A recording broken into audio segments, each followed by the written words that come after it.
നമ്മൾ ഇന്ന് തയ്യാറാക്കുന്നത് മത്തങ്ങ സാമ്പാറാണ്. അതിനുവേണ്ടി ഒരു ചെറിയ കപ്പ് സാമ്പാർ ദാൾ ഞാനിവിടെ എടുത്തിട്ടുണ്ട്. കുറച്ച് വെള്ളം ഒഴിച്ച് ഇത് കുതിരാനായി നമുക്ക് വെക്കാം.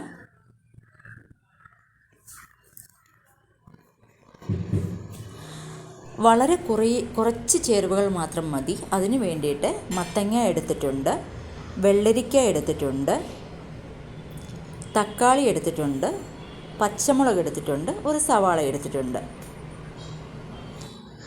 ദാൾ ഇവിടെ വേവിച്ചെടുത്തിട്ടുണ്ട്. ഈ ദാളിലേക്ക് നമ്മൾ അരിഞ്ഞെടുത്തിട്ടുള്ള പച്ചക്കറികളെല്ലാം ചേർത്ത് കൊടുക്കാം.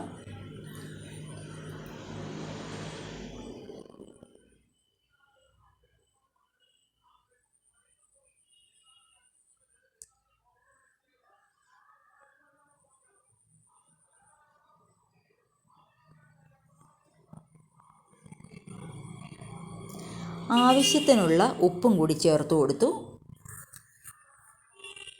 ഈ പച്ചക്കറികൾ വേവാൻ ആവശ്യമായ വെള്ളം കൂടി ഒഴിച്ചു കൊടുത്തിട്ടുണ്ട്. ഇതിനി 2 വിസിലിൽ നമുക്ക് വേവിച്ചെടുക്കാം.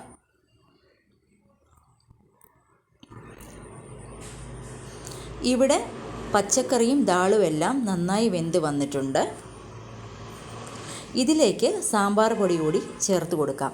ഞാനിവിടെ ഉപയോഗിക്കുന്നത് വീട്ടിൽ തയ്യാറാക്കുന്ന 100% ഹോം മെയ്ഡായിട്ടുള്ള സാമ്പാർ പൊടിയാണ്. നിങ്ങൾക്ക് ആർക്കെങ്കിലും ഈ സാമ്പാർ പൊടി ആവശ്യമുണ്ടെങ്കിൽ പറയുക.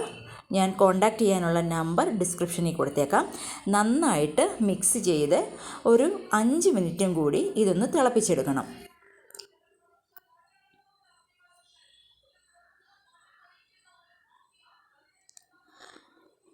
അത് തിളച്ച് കഴിഞ്ഞാൽ നമുക്കിനി കടുക് താളിക്കാം. ഒരു ചീനിച്ചട്ടിയിൽ വെളിച്ചെണ്ണ ഒഴിച്ചു കൊടുക്കാം. ഇതുപോലുള്ള കാര്യങ്ങൾ ചെയ്യുമ്പോൾ കടുക് വറുക്കാൻ എപ്പോഴും വെളിച്ചെണ്ണയാണ് നല്ലത്.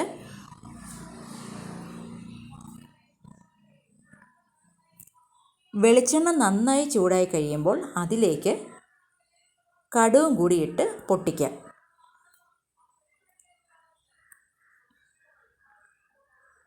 കടുക് പൊട്ടിക്കഴിയുമ്പോൾ നമ്മൾക്ക് 2-3 വറ്റൽമുളകും കൂടി ചേർത്ത് ഒന്ന് ചൂടാക്കാം.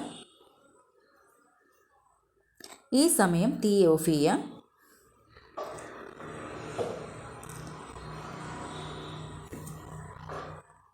ഇതിലേക്കിനി 2 തണ്ട് കറിവേപ്പില കൂടി ചേർത്ത് കൊടുത്ത് ഒന്ന് ചൂടാക്കാം.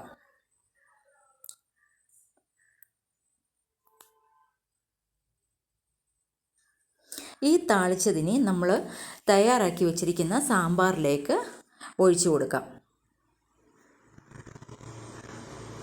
വളരെ സിമ്പിളാണ് മത്തങ്ങ സാമ്പാർ, നല്ല ടേസ്റ്റുമാണ്. നിങ്ങളിതൊന്ന് ട്രൈ ചെയ്ത് നോക്കണം.